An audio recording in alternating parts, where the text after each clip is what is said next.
Hi, everyone. TJ Ald's I-45 Now and Galveston Now and Pod Now. Thanks for watching us here and listening to us on this week's edition of What You Need to Know with Dr. Philip Keiser. Dr. Philip Keiser is the CEO of the Galveston County Health District. And I took out the other half of your name since Amy's in charge now. You don't have to say all Galveston, the Coastal Health and Wellness as well. So you lost one hat, but you keep three others on. At any given time. We're going to talk a little bit too about a pretty big fun bit we did at Coastal Health and Wellness not too long back, the Back to School Bash. We'll talk about that in a little while, but let's get right into a question folks have been asking a lot of more as they see it in the news, making its around. We're now up to five, I guess we could say 4 probable cases and 1 confirmed case. That's right. Now, that's right. Yeah. Galveston County, correct? That's right. Yeah. So we've had 5 cases now. 3 of them are county residents. 2 are out of county but happen to be there. So, for those of you who look at our stats, you only see 3, but we've actually diagnosed those 5. And we're actually finding even more cases that we're investigating right now, people that have had contact with them and or people that have had an unusual rash, something that they're concerned about. Most of the cases so far are following what we're seeing nationally. Most of these cases are individuals or men who have sex with men and who have had multiple sexual partners. So, it's really important that for our listeners that are part of the gay community, you be very careful out there. And because monkeypox is spreading very, very rapidly. We expect the numbers to continue to rise. We really don't see an end in sight at this point. And I wouldn't be surprised if next week we have twice as many people as we have now. And you were saying before we went on the air that essentially what's called the doubling rate of see the number of possible or probable cases double comes about every 10 days or so? Every 10 days right about now, yes. So that's pretty fast. You think about it. Our first one was just a little over 3 weeks ago. The second one was 2 weeks later, not quite. And then we had 2 more. And then at the end of the week, a third one. And, and we've got more that we're investigating. And so let's clarify again, when we talk about it's 4 probable cases, 1 confirmed case. That's and correct. Go again through the process of what, because the 1 confirmed case was the out of town resident who happened to be here. Visiting. And then that's when that was discovered. But can you explain to folks of how you go from a probable case to a confirmed case? Sure. Right. So the test is a 2-step process. And so anytime that we see someone who we think might have monkeypox, what we do is we take a Q-tip and we rub it really hard. And if there's a blister, try and break the blister. And then we send that off, and we do it twice. And then one of them goes to what's called the Research Lab Network, which is there's one up in Houston. And they run basically a screening test. It can be done pretty rapidly. And we get an answer back in a day. But the answer says, this is a virus consistent with monkeypox, or no, it's not consistent with monkeypox. That's the answer we get. So then that second swab, that gets sent off to the CDC, and they have very specific tests for monkeypox developed, and they run that test, and then they can tell us, yes, this is definitely 100% monkeypox. The problem is that second confirming test is taking about 2 to 3 weeks to get back. And you can understand that. They have a lab they set up for this, and now they're getting thousands of cases from all over the country. So they're a little behind and lagging. It doesn't change what we do pretty much. If we see a good story, yes, I knew someone who had monkeypox or pox, and they have something that's consistent with it, and we get the presumptive test back, they've got monkeypox. And so we call them presumptive cases, and we wait for the final test to confirm it. But we don't wait for that test before we do what we need to do. And that means we quarantine that individual, tell them you have to stay home, find out who their contacts are. And for their contacts, what we're doing right now is we're actually offering them a vaccination. And so if you get a vaccination within 4 days of being exposed, it will actually prevent you from getting monkeypox. And I was going to ask too, because we saw some cities already make an announcement they're going to not do contact tracing or some wording to that effect. Is there really any contact tracing that goes on at this point, or is it just immediate contact? How is that done? Yeah. Well, we interview people and we say, who have you had contact with? And we ask about the nature of those contacts. Was it sexual contact? Was it intimate contact? Meaning that, are you close where you're rubbing skin against each other? Remember, this is not a sexually transmitted disease, although it's really intimate contact. It's getting close and having skin to skin is the most common way of getting it. Were you in a room with someone who had it, and were you there for more than just a few minutes? Were you there for hours? Again, that could be a significant exposure. Does the person actually have lesions around their nose? And that's the case, then there's more likely to spread it, through droplets. So we go through and we ask all those questions. And right now, we're not at a point where we're getting so overwhelmed we can't track people down. Remember, we initially tried to do all this with COVID, and it didn't work because there was just so many cases we couldn't track people, and you can get COVID a lot more casually. So because of the nature of this disease, we can zero in on those people and say, okay, you were close, but really you're probably not at risk, but this is a higher risk, and this is an extremely high risk contact. And then, like I said, we would offer those individuals with the high risk contacts a vaccination. And speaking of vaccines for vaccinations for monkeypox, what is the status of that, of its availability within Galveston County right now? Yeah, well, it's limited. Initially they gave us enough for 50 people. That's 100 doses. So first thing we did with it was we vaccinated some of our nurses that are going out and seeing the folks with monkeypox. And then we started getting more requests and actually more contacts than we had anticipated of people that had some serious contacts. So we've actually asked the state for more vaccine, and they said they were going to give it to us. The problem is that it's basically rearranging the deck chairs. There's only so much vaccine to go around, and there's no more coming in the immediate future. So, if we get extra vaccine, that means they're taking it from somebody else. And so we've got enough right now to meet our needs. But at the rate we're going, we'll probably run out in maybe 3 to 4 weeks, and we'll need more vaccine then. One of the things I saw was a way to kind of what they call stretch the vaccines out, right, with that of essentially not diluting it so much, but only using less than we would normally use along the way.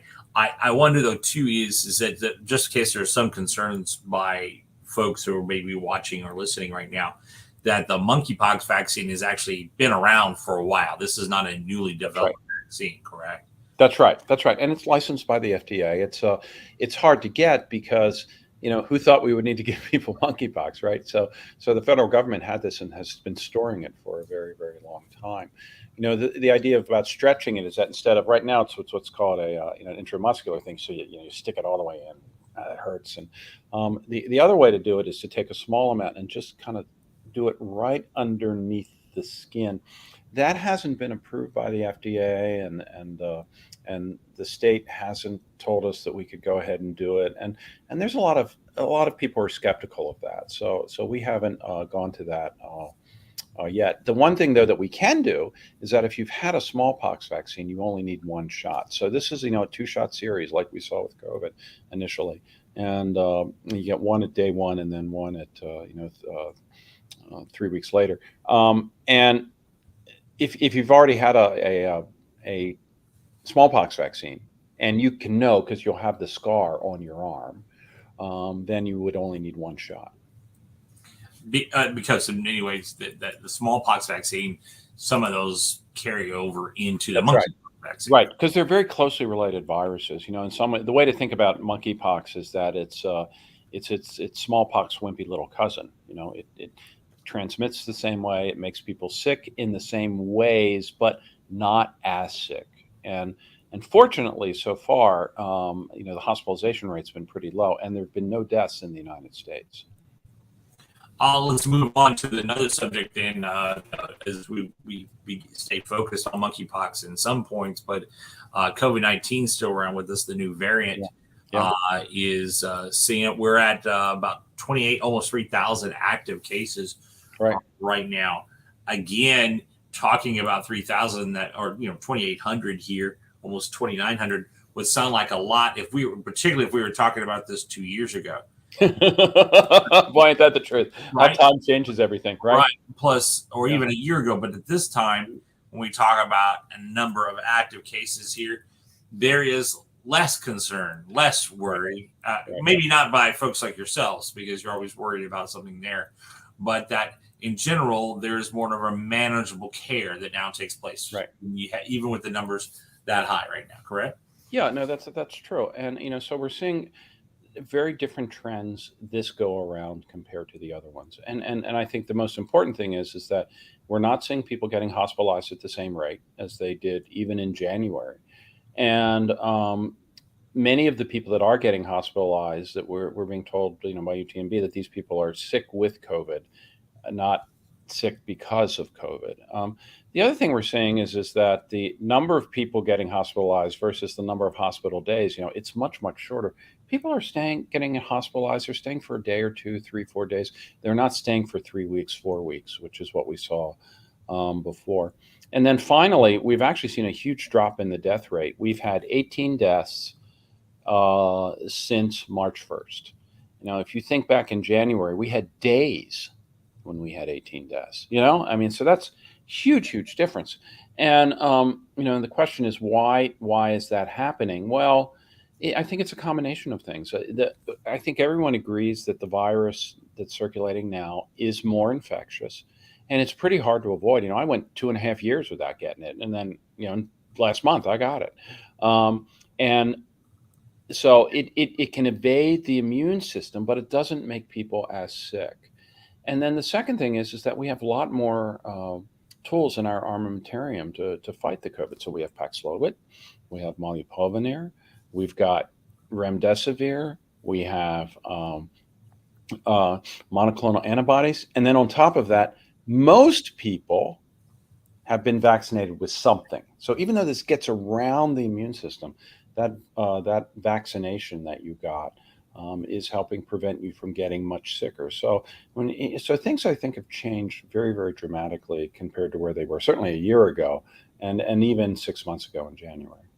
And I'll bring the numbers out so folks can see what you and I were talking about there as far as the number of cases that are on there. Again, it's even broken down by the cities there if you want to see that. But again, too, it's one of those what'll still be tracked. It is the hospitalizations are not anywhere near they would have been if we saw these numbers before and the like. But now you're also seeing, I find interesting, if you look in that lower right-hand corner, active cases by age band, that when you look at that, you're seeing more, the better term here, maybe something else that I'm about to say, but leveling out, whereas it used to be, the top of the screen, you got these really lower number of cases. That's right. The bottom of the screen, you get larger, while still that 41 to 60 age brackets make up most of the cases here that we're seeing, kind of particularly in the youngsters below 10, younger than 10, the number of cases increase there for positive. In those that are in their teens,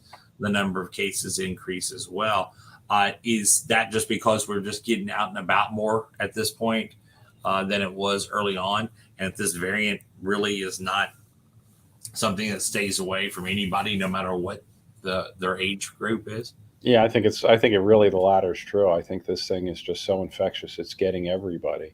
And but also people are out and about more. People aren't masking. People are just going around and living their lives. And so as a consequence of that, it gives more fuel to the fire for the virus. But fortunately, the fire isn't nearly as hot as it was. And then also, if you go in and test and say you test positive, about changes that have happened now is that particularly through the health district is a test and treat program. You had mentioned this with us a few shows ago. This was something that was being worked on across the way. Pharmacies were going to try to start implementing this, where essentially is if you get tested and you test positive for COVID-19, your treatment can begin right away. It's not a sick thing. Can you explain how that works and how it's going to work within the health district as well? Yeah. So the way it's working in the health district is that if you were come to our Mid-County Annex here in Texas City and you walk in the door and say, I think I have COVID, someone will welcome you. We'll ask you to put a mask on because we don't want you coughing it on everybody if you've got it. they'll do a test on you and do an antigen test right there. And 15 minutes later, if the test is positive, they'll ask you some questions about your health, make sure you're an appropriate candidate for one of the antibiotics. And if you're a good candidate for Paxlovid, we'll hand you the Paxlovid right there. And that's at no cost. It's been working very, very well. We've had, I think, the several hundred people we've treated in the past several weeks. We've only had one person that's had a problem. We honestly don't know whether it's related to the Paxlovid or not, but we got that individual in to see a doctor very, very quickly to see if there was anything else going on. So it works very, very well. UTMB has a similar type of program. The mechanics of it are a little different. You can go to one of their urgent care centers and they'll test you and then write a prescription for you. They don't actually have it on hand. But the Paxlovid's available in any of the pharmacies, and Paxlovid doesn't cost anybody any money. It's a gift from the United States government. And speaking of Paxlovid, and we talked about this, President Biden tested positive, went on Paxlovid, and got a rebound case. Yep. And one of our viewers here just pointing out, Sheree Malian, pointing out that she was one of those shit, and you were one of them. I just remember that you came out of COVID. You took Paxlovid, you were feeling good, and then next thing you know, you had a rebound case. Yeah. Is that it? Just what's the data showing that? Because the hype we're hearing, particularly when they hear the president happens to it, now everyone thinks everyone has had that case. Yeah. That's not the case though. Is in the most part, is it preventing a rebound or is it encouraging them? Yeah. It's encouraging. It's a good question, and we don't know the answer to that at this point. So we initially, when the first studies came out, they said there was a rebound in about 2 to 3% of the cases. All right, and then we started using Paxlovid, and we started hearing a lot more about it. And now, even most recently, last week, a study came out that said it occurs in about 20% of the cases. But at the same time, there was another study that looked at people that didn't get Paxlovid, and many people, about 25% of the people who have COVID do have some sort of rebound. So what I think we're seeing is sort of like a multi-phase in some people where you tend to get better and get worse, as opposed to those people that just get better and they do fine over time. What does that mean? I don't know. If I had to do it all over again, would I take Paxlovid again? Absolutely. I think Paxlovid shows that it saves lives, and particularly in my demographic, old farts like me with gray hair and a little bit pot belly, we have to worry about that. We are the people whom Paxlovid has been shown that it makes them feel better, and it keeps them from getting in the hospital and keeps them from dying. I mean, it looks like Sherry went through the same process you did, was get an IV with monoclonal antibodies and then some vitamin C, which always makes me feel better anyway. So that's like, no matter, I don't care if I'm sick or not, I just take it and go from there. I got the monoclonal antibodies during my second round of it. I actually felt worse second time than the first time, and so I got the monoclonal antibodies. I was a little dubious of it working, and it actually made me feel a lot better. So, we live. The take-home message is that I don't think we completely understand this, but we live in a good time where we have a lot of tools that we can use, and people are doing much better than they were 2 years ago. And then we'll hopefully soon be seeing the new vaccines coming down the line that are geared more toward this variant. Probably about a month away. Is that what we're looking at right now, you think? Oh, who knows? That's a good question, right? So I wouldn't hold your breath because things can get delayed for a wide variety of reasons. We saw the original Pfizer vaccine come out very quickly ahead of schedule because there were lots of cases.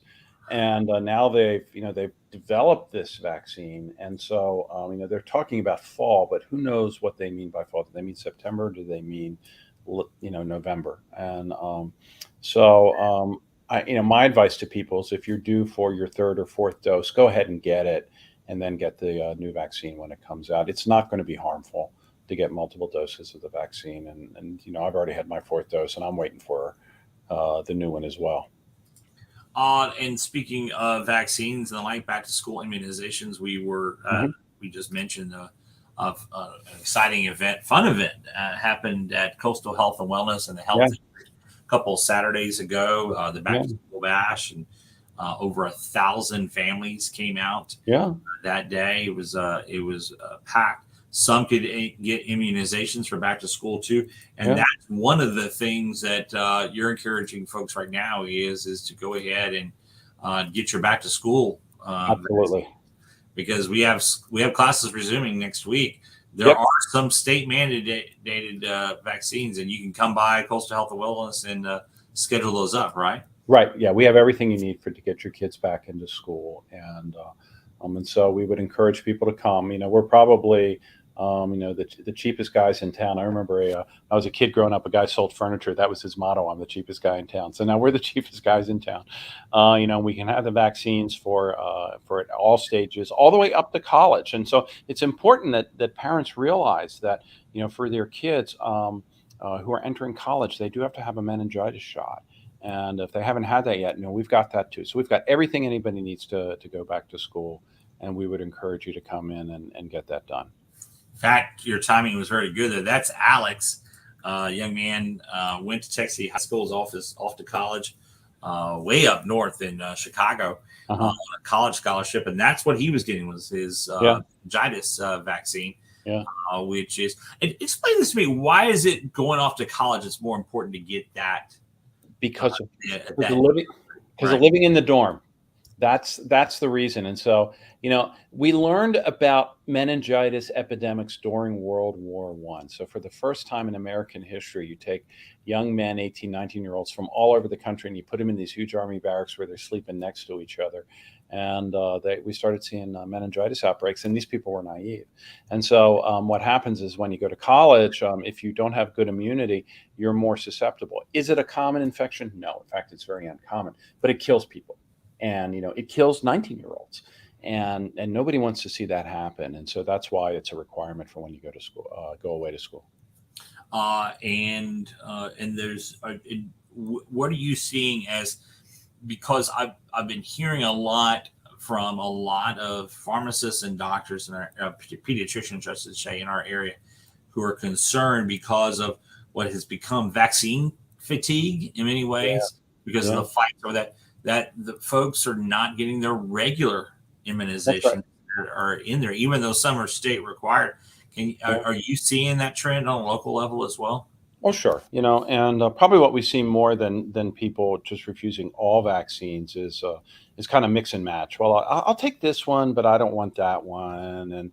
And no, I don't want this combination vaccine because it has this particular one in it, but I want, this sort of thing. And sometimes we're able to accommodate people and sometimes we're not. But, there's a lot of skepticism about vaccines in general out there, and it's only gotten worse. And we're seeing people that are foregoing getting, a particular vaccination for a particular reason. And it's kind of hard to convince people because often when they come in, their minds are pretty well made up. The next subject up is, because a lot of times where you can get these vaccines is, but you can also get your regular health care is at Coastal Health and Wellness. And I didn't realize that's what that this week was what's called National Health Center Week. That's going on. It actually started a few days ago and goes until next week. So it's one of those rare weeks that goes through a weekend. There's a reason for that. I found, because I asked that and found out it's done because if you're encouraging healthcare, having people come in on the weekend is a little more convenient for them, and that's probably the real reason it lands on it. That makes total sense there. But I think a lot of folks don't realize the resources they have with Coastal Health and Wellness, being where it is and what it does. We've moved away from the days of what was used to be called the 4 C's Clinic. I know in Galveston County for the longest time, which was county run and everything else, and it was really essentially just set up for those who couldn't afford to pay. And that Coastal Health and Wellness, one of those things. Amy and I got to talk about this. Is they take insurance too if you want, but you can get it for your healthcare, general healthcare, and dental as well. Can you just talk about what is offered at Coastal Health and Wellness? We offer comprehensive services from babies to grandma, and so we have pediatric care, we have general family practitioners who are here who take care of the whole spectrum of families. We have a pediatrician. We have a geriatrician just recently started with us. So an individual who specializes in the care of elderly individuals. We're starting to look at home care and to do home-based health care. We've in COVID we started doing telehealth visits, and we want to expand those as well. So that way, you may not necessarily need to physically see the doctor, but you still need to have your visit to talk about medications and other types of things. The dental clinic does comprehensive care. Used to be all they did was pull teeth. Now they do cleanings. They do preventive care with what's called a varnish, where they paint fluoride on the kids' teeth to keep them from getting cavities. They'll do fillings. They do crowns. They do bridges. They do dentures.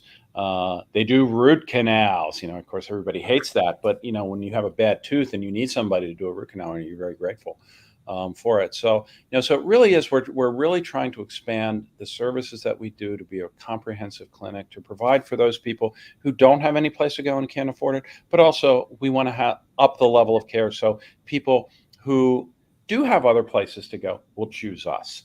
And we're very excited about the way things are going. We're onto counseling and mental health counseling.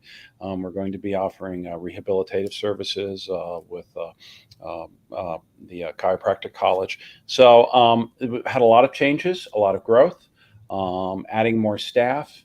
Looking at you'll see now we're doing a lot more health fairs. We want to encourage people to get their diabetes taken care of and doing health screenings. So you're going to see us around an awful lot more, and we're going to tell you y'all come. Everybody's welcome. And in fact, you don't have to be a resident of Galveston County to go to Coastal Health and Wellness to receive health care, correct? No, you don't. You can come in and we'll take care of anybody, and we have a variety of mechanisms by which it's funded. Part of it is funded by the federal government. Part of it's funded by the county. Part of it is through money that we make through insurance claims, and so there's a wide variety of mechanisms that we have, and so we're able to use those to include anybody that wants to come. And the clinic is only located in Texas City, right? There's not a location on the island or anywhere else? No, there is a location on the island at, I think it's 45th Street and in the Galveston County Housing Authority building, and on Broadway. And then it's on Emmett Lowry Freeway in Texas City. And we are looking at expanding our places where we do things. We're currently talking to Gulf Coast Services, which provides mental health services. And we're going to be co-locating with them in some of their areas as well. Because, people that have mental health needs also have physical needs, and people that have physical needs also have mental health needs. And we want to make sure that we can have a place or places where people can get all of those needs met at one spot. Because if you do that, people are more likely to take advantage of it. And that's exciting about partnering with Gulf Coast Center because of the fact that you first brought this up a couple of months ago, and we started talking about those were the initial stages of the talk between yourself and the head of Gulf Coast Center about getting together. I wonder if we, as a community and a society, are finally getting to more of a grasp on mental and emotional health. Because some issues are, while it's all geared with your emotions and your brain, and then there is a stigma tied to saying mental health, right, in there, but emotional health as well. There are some of these, and talking with some of the experts explaining this to me over time, is that these are areas that really need to be addressed, and then resources are not there for them.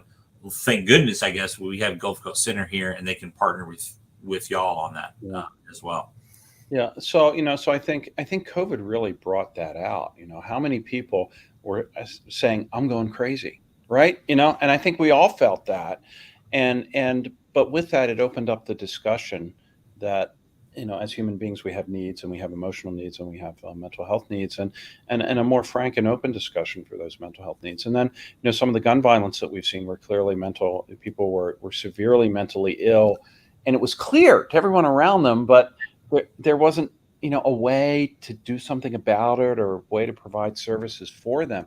And so, that's also brought up, a much bigger awareness of things. And we're already seeing more grant money coming to address mental health needs, and we really want to run with that. And we're really grateful to have a partner like Gulf Coast Services that's willing to work with us and provide those services together. And I think one of the things to kind of point out is, like, again, I mentioned the stigma of that. There's always the focus on the number of beds available. Those would be more extreme cases of dealing with the struggle of mental illness. Many of the cases that can be dealt with just need a visit, an outpatient visit most of the time. That where, as long as they are the patient's following a regular routine and taking the proper meds or getting the proper therapy, it has a huge impact. And so having that, and this goes to what you had said a few months ago when you first announced that this work was being done with Gulf Coast Center, is that it becomes treating the whole patient versus the symptoms. Right. I think that maybe the other thing we learned during COVID is that we can focus all we want on one thing. Yes, that may be the risk there, but if we're not looking at the whole patient the whole time, we're going to miss something that may be far more. Absolutely. It's I think COVID has really hammered home the law of unintended consequences, right? I mean, look at all the unintended consequences that we're dealing with from COVID, and also our attempts to ameliorate COVID, right? We did a lot of things where, in retrospect, we'd do them differently. But every time we do something, we have intended consequences, unintended consequences, and it causes a lot of issues. And so now we need to really step back and learn at looking at the whole picture, the whole patient, the whole community, in how we deal with our healthcare needs. Dr. Philip Keiser, the CEO of the Galveston County Health District, has been on with us for his show, What You Need to Know. And we've covered a lot of topics because we promised folks we'd start moving away. COVID's still going to be part of this as long as it's around with us. But and we promise we won't have monkeypox updates every single lead of the show too, but it's just there were a lot of changes with that right now. Again, if you missed it at the beginning of the show, there are now a total of 5 cases in Galveston County. 4 are probable, 1 is confirmed at this point. And again, you were pointing out that the majority of these cases are men who have sexual relations or intimate relations, I should say, with other men at this point. And that's what's been trying to discourage. It's not put a stigma on any population at this point. Any kind of intimate contact, that's how monkeypox is spread. And for those who don't know, when you get monkeypox, they'll see the blisters and stuff, but it's more than the pox that come on your skin, is it not? Yeah, people get a systemic illness. They have fever, they have fatigue. I mean, the classic picture is that people first start having fatigue, and then they develop a fever, and then the pox start getting out. This virus is a little different. What people are finding is that in some cases, first they just get pain, and then the pox start up, and then they start developing all of the other symptoms. So it can make people feel quite ill for a good 3 to 4 weeks, and it's a bad thing. Fortunately, it's not COVID, right? COVID, we had asymptomatic to people dying, and we haven't seen a lot of people ending up at the hospital or a lot of people dying with this at this point. So that's the good news out of all this. And right now, the general threat to the population, am I going to get monkeypox by walking down the street? No. Am I going to get monkeypox by going to the mall? It depends on what you do at the mall, but unlikely, So I think people just need to be aware of how it's spread. And if you're in a high-risk community, it's time to step back and think about, what am I doing, and should I change my behavior until I can get a vaccine? Right. And Sherry, since she's been so good about making comments throughout the show today, she had a question just popped up. What testing is available for monkeypox? I did just kind of breeze over that. How is testing handled? I mean, is it one of those things of, do you wait till you actually see something on your arm, or when you start feeling sick or you feel some of that pain? When should someone come in to be tested? Well, so as soon as you feel sick, if you know you've had a contact, you should probably come in and have somebody look at you. But the tests really involve taking a swab and rubbing it against one of those pox lesions, and so a good juicy one, if I might be a little crude about this. So something that's ready to pop, or sometimes we'll even pop them and get that to make sure we get a really good sample. But not everybody has those. And so, for example, we had a case of someone who we knew was exposed to monkeypox, who had some red lesions on their skin, not blisters. We had rubbed the stuff over there, and it came back inconclusive. It's like, okay, now what do we do? So then went back and did it again, and then it came back negative, and the things went away. So that person did not have monkeypox, right? But until you actually have that lesion pop up, it's pretty difficult to make the diagnosis. Gotcha. Dr. Philip Keiser, the CEO of the Galveston County Health District, has been on with us for What You Need to Know. He'll join us again in a couple of weeks. And then pretty soon here, we'll move the show back to just once a month out here, unless we have a big issue come up with one of these. And then we'll have a special report from there. Philip, have yourself a good one. Thanks for joining us. We appreciate it. Thank you. See you out and about, and we'll see you again in a couple of weeks. Okay. Good to talk to you. This has been What You Need to Know with Dr. Philip Keiser here on I-45 Now, Galveston Now, and Pod Now.